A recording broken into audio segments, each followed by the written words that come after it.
Hello, welcome to this week's episode of Stories from Strathmore. There is an animal, a very mysterious animal, which appears every year in the town of Coupar Angus round about the beginning of March, and disappears just as suddenly at the end. It's the famous Coupar Angus Gingerbread Horse, baked in Athol Street for as long as anyone can remember, in the shop that used to be called Dunbar's. The horses are baked to commemorate the old Coupar Angus Horse Market, which seems to have died out around 1915. Dunbar's is now the Athol Bakery, and I spoke to baker Raymond Townsley to find out more about the only gingerbread horses to be baked anywhere in the world, as far as I know, anyway. Well, they're in the shape of a horse, ginger taste, dark brown in colour, currant for an eye, and a sugar mane. Have you ever heard of this in all your baking days? Have you ever heard of gingerbread horses before? No, not till I come to Coupar Angus, no. This was the first time. Now, you had a problem because the bakery was out of business for a wee while before you took it over, and you had a problem finding the mould for the horses, didn't you? That's right, yeah. Well, when we were doing the renovation work on the bakery, there was an old Scotch oven, and one day we were up actually on top of the oven, raking through all the dirt, and we came across an old mould, and this is where we found it. And that was the only one in existence as far as we knew. Is there much demand for them? Well, it certainly is. From day one, we make maybe 20 dozen a day throughout the whole month. I mean, there's orders go abroad. People come in and buy them by the dozens, not just one or two. How far do these gingerbread horses gallop? Where do they go? Well, as far as we know, there's people coming ask to send them to London, Australia, South Africa. Certainly get far afield. Marjorie MacInnes of Woodside is much too young to remember the horse market herself, but her mother left her with a good picture of what went on.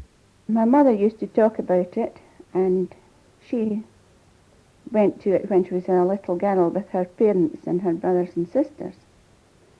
And it was a very big occasion in Coupar Angus because it was obviously very exciting for children that they met people from all around who came into Coupar Angus from the countryside, and also all the townspeople in Coupar Angus congregated along the bar latch to watch the sale take place. The bar latch? Ask most Coupar people today where that is, and you'll get some odd looks. Well, at that time, what is now George Street was called the bar latch, which ran from the cross down to the toll house out the Perth Road. Any idea why they called it the bar latch? No, I don't. Unless at some time there may have been a bar across at the toll gate. That might have been the reason, but I don't know. How did they show that a horse was worth buying? Well, the horses were run up and down the street for the buyers to be able to see them. So, of course, that was all part of the fun for children seeing this.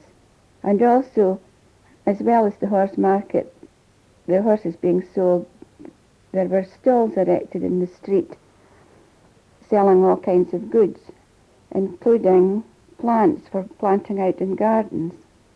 Cabbage plants and green kale plants were for sale, and people bought those to plant in their gardens. What about the gingerbread horses themselves? Did the children do anything special with them?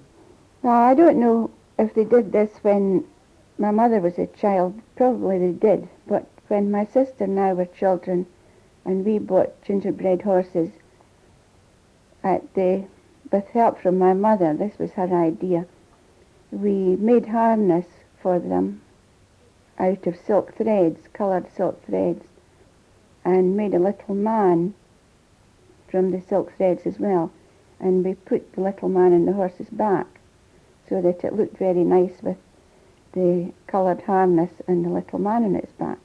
So that may have gone back to when my mother was a little girl, and then later, of course, we duly ate the gingerbread horse. Someone who does remember the horse markets is Tina MacDonald, who grew up in George Street, Coupar Angus, what was known as the old bar latch. I asked Tina just how long she'd lived in Coupar. 81 and a half years. Fair length of time. Do you remember the horse market? I remember of the horse market, but I was never up the town when the horses were there.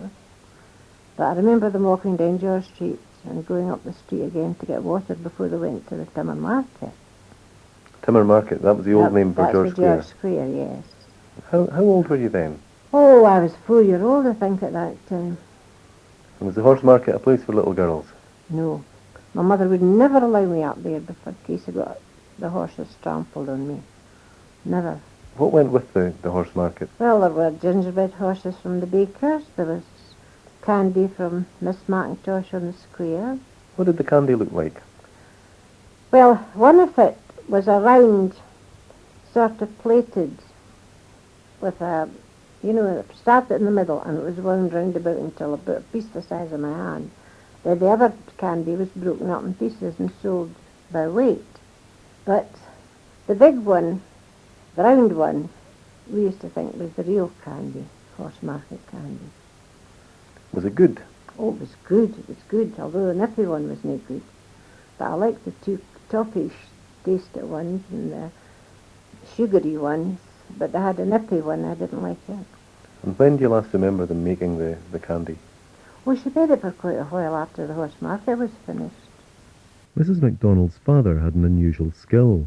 He was a bone setter. If you had a crick in your neck, he'd soon straighten it out, and he worked on both humans and animals. Was he ever called upon to help at the horse market with his bone setting? No, not really. It was just this horse that came for it, but I don't know what he did to it because I never saw it. But it was in the burn. It slipped on a stone, and it got crippled, and I said to my father to come and have a look at it. But what happened to it, I don't know. Or what was wrong with it, I don't know. What was it doing down at the burn? Drinking water. That's where the watered all the horses down there. That was why it was called Cuddy's Wine. Can you conjure up for me the atmosphere in the street at the time of the horse market? Oh, great happiness. Everybody was delighted to see the horses and things. And some of the horses were decorated and some weren't. The tails were all done up with tassels and ribbon and bows and everything. It was a great sight. There was an old woman that lived in George Street.